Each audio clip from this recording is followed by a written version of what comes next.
इगतपुरी तालुक्यातील कुरेगाव इथं भैरवनाथ महाराज प्रचित राया सार्वजनिक यात्रा उत्सव श्री क्षेत्र कुरेगाव इथं मोठ्या उत्साहात संपन्न झाला। यावेळी ग्रामस्थ मोठ्या संख्येनं उपस्थित होते।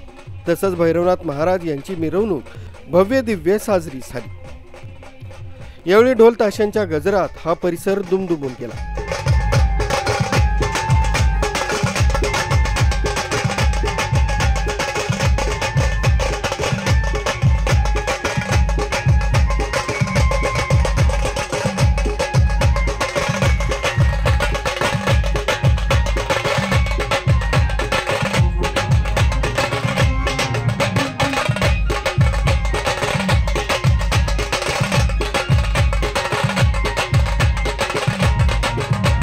सकाळपासून तर रात्रीपर्यंत हजारो भाविकांनी भैरवनाथ महाराजांचं दर्शन घेतलं। शरद धोंगडे, न्यूज 7 मराठी, इगतपुरी।